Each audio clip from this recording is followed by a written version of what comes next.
我哋就睇一睇住客點樣描述漏水狀況。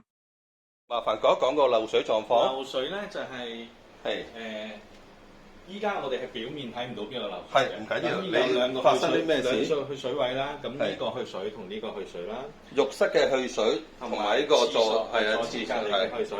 我哋曾經試過咧，呢邊淨係倒水落去，即係唔沖涼㗎啦，夜晚倒水落去呢個咧，下面係冇水流嘅。係。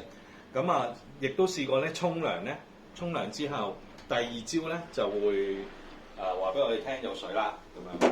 好，沖涼成個沖涼，即係沖咗涼，佢就會下低有水啦。係啦。咁我哋試過係咩咧？就係我唔沖涼，咁啊，淨係開個花灑，淨係肥落去嗰個去水度，都有水嘅下面，都會有水嘅。係啦，咁啊，開凍水定熱水？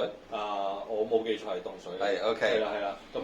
陣間再試下啦，因為我哋曾經懷疑會唔會啲罅漏咧，唔緊要，你講晒我一次嘅。自己用手啊，或者買咗啲嘢，簡單嘅防水嘢啦，咁就擺落都冇唔 work 啦，唔 work 啦，咁啊就係咁簡單。OK，係啦。咁但係呢度裝修咗6年，裝修咗6年，即係呢一個月下低就發現咧，滴水係滴出嚟㗎啦，已經滴出嚟嘅，要攞個盤喺呢接水啊嘛。係啦，喺即係呢個嘅位咁樣。OK，好，係啦。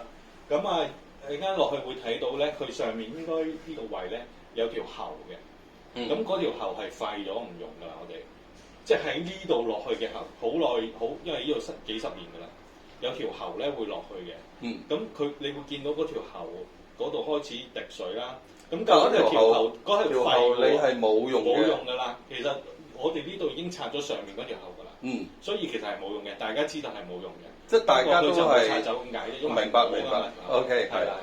咁嗰個可能唔影響。咁啊當唔沖涼嘅時候咧，喺隔離廁所沖涼咧，第二朝都唔會有水嘅佢哋。當呢個係客廁啦，我個主人廁沖涼用咩水都下低冇滴水狀況嘅。好。咁熱水爐就係隔離呢邊廁啦。一個熱水爐，兩個廁所嘅。係啦。廚房咧？廚房唔係有冇俾廚房一個熱水爐嘅意思？有個熱水爐，不過就好少用啦。係啦。咁啊，洗衣機都喺呢一度。係。咁啊，洗手盤喺呢度。係。咁我哋呢兩個咧，都照常用嘅。即係呢個洗手盤都照用，下低就冇滴水嘅狀況啦。嗰個洗衣機都冇滴水嘅。係。OK，明白。好。就冇其他啦。明白。OK，好。客人一路都以為自己企缸漏水。